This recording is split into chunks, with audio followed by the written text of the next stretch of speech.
अस्सलाम वालेकुम दोस्तों, आज हम जानेंगे कि दुबई ने इतनी तरक्की इतने कम अरसे में कैसे की। दुबई कैसे दुनिया का कारोबारी मरकज और तीसरा बड़ा ट्रैवल डेस्टिनेशन बन गया। क्या दुबई ने ये सब अपने तेल और सोने के कारोबार की दौलत से हासिल किया है या वजह कुछ और है। वीडियो शुरू करने से पहले मेरी आप लोगों से रिक्वेस्ट है कि हमारे चैनल को सब्सक्राइब करें और बेल आइकॉन पर भी क्लिक कर दें ताकि हमारी आने वाली हर वीडियो का नोटिफिकेशन आप तक पहुँचता रहे। अगर हम दुबई की बात करें तो आज से 30 साल पहले दुबई के पास कुछ भी नहीं था। ना तो इनके पास ज़राअत थी, न पानी था, ना कोई मादनियात और ना कोई सोना। तो आखिर दुबई ने इतना पैसा कहां से हासिल किया। ये सब कुछ एक शख्स की दूर अंदेशी की वजह से हुआ। इस शख्स की वजह से दुबई एक रेगिस्तान से आज का दुबई बना और वह शख्स है वहाँ के सुल्तान शेख मोहम्मद बिन राशिद अल मखतूम। इस शख्स ने अपने कल के बारे में नहीं बल्कि आने वाली सदियों के बारे में सोचा। कुछ लोग समझते हैं कि दुबई के पास ये सारी दौलत तेल की कमाई से आई है, लेकिन ये बिल्कुल गलत। दुबई अपनी आमदन का 1% से भी कम सिर्फ तेल से हासिल करता है। उन्होंने अपनी तमाम मईशत का दारोमदार सियाहत और कारोबार पर मुंतकिल किया, यानी जो कमाई तेल से हासिल होती थी उससे ज्यादा टूरिज्म से कमाना शुरू कर दिया। दुबई के शेख को कोई दरमियाने दर्जे की चीज पसंद नहीं और इनका मानना है कि दुबई के पास जो चीज हो वो दुनिया में सबसे बेहतरीन होनी चाहिए। इससे बेहतरीन चीज दुनिया में कहीं और देखने को ना मिले। उन्होंने दुबई मॉल बनाया, दुनिया का सबसे बड़ा मॉल। बुर्ज खलीफा बनाया, दुनिया की सबसे बड़ी इमारत। इंसानी जजीरा बाम जमीरा, दुनिया का सबसे बड़ा इंसानी हाथों से बना जजीरा है। दुनिया का सबसे पहला और इकलौता 7 स्टार होटल बुर्ज अल अरब बनाया, जहां एक आम आदमी जाने का सोच भी नहीं सकता। दुबई अपनी आमदन का बड़ा हिस्सा लोगों पर मुख्तलिफ किस्म के जुर्माने लगाकर भी हासिल करता है। जैसा कि दुबई में अगर आपकी गाड़ी गंदी हुई तो 200 दिरहम का जुर्माना लगेगा। मिराकल गार्डन को दुनिया का सबसे बड़ा फूलों का बाग बनाया। दुनिया का सबसे ऊंचा 5 स्टार होटल JW मैरिट बनाया। दुनिया की सबसे बड़ी सोने की मार्केट गोल्ड सौक बनाई। एक दफा शेख मोहम्मद बिन राशिद अल मखतूम डिज्नीलैंड के ओनर के पास गए और कहा कि आप दुनिया के सबसे बड़ा डिज्नीलैंड दुबई में बनाएं। इससे पहले बड़ा डिज्नीलैंड सिर्फ अमेरिका में था, लेकिन डिज्नीलैंड ने यह कहकर मना कर दिया कि सबसे बड़ा डिज्नीलैंड सिर्फ अमेरिका में ही होगा क्योंकि यह अमेरिका का ही है। शेख ने उनसे कहा कि दुबई में दुनिया का सबसे बड़ा डिज्नीलैंड ही बनाना है, लेकिन डिज्नीलैंड ने मना कर दिया। तो शेख दुबई वापस आए और दुनिया का सबसे बड़ा दुबई लैंड बना दिया, जो कि डिज्नीलैंड से 2.5 गुना बड़ा था, जिसमें हर रोज 2 लाख लोग घूमने आते हैं। शेख राशिद कुछ ना कुछ नया लेकर आते रहते हैं, कोई ना कोई नई चीज बनाते रहते हैं, रुकते नहीं हैं। ये दुबई में जाने वाले लोगों को भी पता होगा वहाँ सब कुछ कितनी तेजी से बदलता है और कितनी तेजी से मुल्क तरक्की कर रहा है। दुबई ने 3D प्रिंटर की मदद से बिल्डिंग्स भी बनाना शुरू कर दिया है और यह दावा किया है कि 2030 तक दुबई में 25% बिल्डिंग्स 3D प्रिंटिंग से बनाई जाएंगी, यानी बगैर किसी मजदूर के मशीन खुद ब खुद बिल्डिंग तामीर करेगी, यानी कि मजदूरों की नौकरियां भी खत्म। और तो और बहुत जल्द आपको दुबई में ड्रोन टैक्सी भी देखने को मिलेगी, यानी आप मोबाइल से टैक्सी ऑर्डर करेंगे, जैसे हम उबर वगैरह करते हैं, तो एक ड्रोन आपके घर की छत पर आएगा और आपको पिक करके आपके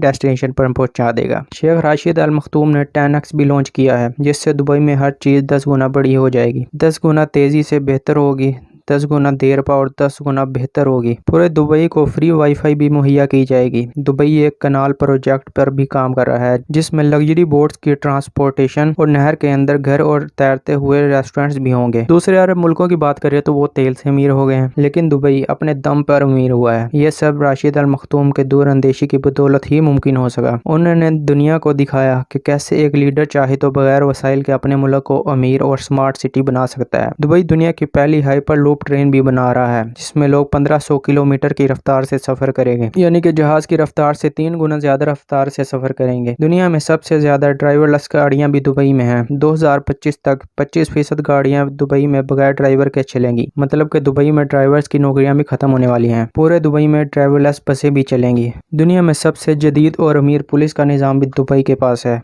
और वो इसको मजीद बेहतर कर रहे हैं। स्मार्ट पुलिस स्टेशन बनाए जा रहे हैं, जहां आप जाकर बगैर पुलिस के कंप्लेन दर्ज करा सकेंगे, यानी कि जब आप वहां जाएंगे तो सामने एक स्क्रीन लगी होगी, आप वहां पे अपनी कंप्लेंट दर्ज कराएंगे और वापस आ जाएंगे। आपके आने से पहले ही पुलिस आपके घर में आपसे इस बारे में तहकीकात करने पहुंच चुकी होगी और पुलिस अपने हेडक्वार्टर्स में बैठकर पूरे दुबई को कैमरों से वॉच करेगी। और इस सब की शुरुआत दुबई में ऑलरेडी हो चुकी है। अगर दुबई में कोई कानून तोड़ता है तो फौरन इसके बैंक अकाउंट से भारी जुर्माना कट जाता है। दुबई दुबई पुलिस को दुनिया के सबसे महंगी गाड़ियां दी जाती हैं। वहाँ पुलिस के पास फरारी और हैवी बाइक्स होती हैं। दुबई की पुलिस दुनिया की सबसे अमीर पुलिस है। दुनिया के सबसे महंगे और बेहतरीन इंजीनियर्स भी दुबई में हैं, जो दिन रात एक करके दुबई को मजीद खूबसूरत बना रहे हैं। दुबई में दुनिया के सबसे ज्यादा अमीर और पैसे खर्च करने वाले लोग रहते हैं। 200 से ज्यादा मुल्कों के शहरी आपको दुबई में देखने को मिलेंगे। 10% से भी कम लोग दुबई के अपने शहरी हैं, जबकि 90% से ज्यादा लोग दूसरे मुल्कों से आए हैं। 65% लोग इंडिया, पाकिस्तान, बांग्लादेश और फिलिपाइन से आए हैं, जो कि बतौर लेबर वहाँ काम करते हैं। अगर दुनिया की किसी भी बेहतरीन चीज की बात करें,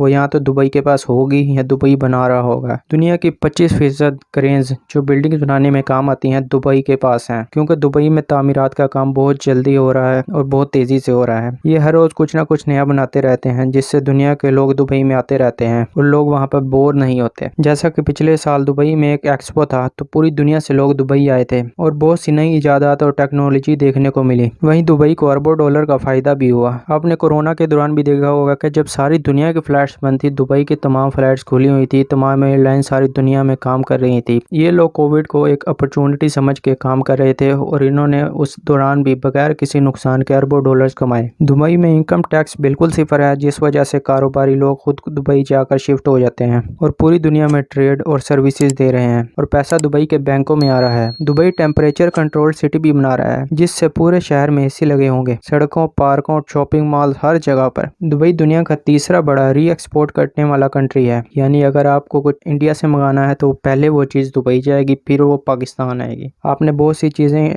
पाकिस्तान में देखी होंगी जो मेड इन इंडिया है, जैसे मूव और हाजमोला वगैरह। ये सब पहले इंडिया से दुबई जाती हैं और फिर पाकिस्तान आती हैं। दुनिया की सबसे बड़ी एयरलाइन भी दुबई में है। दुनिया के हर मुल्क से फ्लाइट दुबई में ज़रूर आती है। दुबई की हुकूमत को आमदनी मुख्तलिफ किस्म के जुर्मानों और रियल एस्टेट के बिजनेस से होती है। दुबई दुनिया का वाहिद मुल्क है जहाँ सबसे कम जुर्म होते हैं और दुबई में ही औरतें रात को भी बिना किसी खौफ व खतर के घूम सकती हैं। अगर पाकिस्तान को भी तरक्की करनी है तो कुछ नया करने की ज़रूरत नहीं है, सिर्फ दुबई के नक्शे कदम पर चल पड़े और अपना मुस्तकबिल संवार ले। आप सोचें, जब ऐसे जहन रखने वाले मुल्क के सामने हमारे लीडर इमदाद की भीख मांगने जाते हैं तो हमारे मुल्क की इज्जत का जनाजा कैसे निकलता होगा, और वो भी पाकिस्तान को भिखारी से ज्यादा नहीं समझते होंगे। हमारी दुआ है अल्लाह ताला पाकिस्तान के तमाम करप्ट लीडरों से आज़ाद करके एक सच्चा और ईमानदार लीडर अता करे और हम सबको सही गलत और हलाल और हराम की पहचान करने की तौफीक अता फरमाए। आमीन। हमारी अगली आने वाली वीडियो तक के लिए हमें दे इजाज़त। अल्लाह हाफिज़।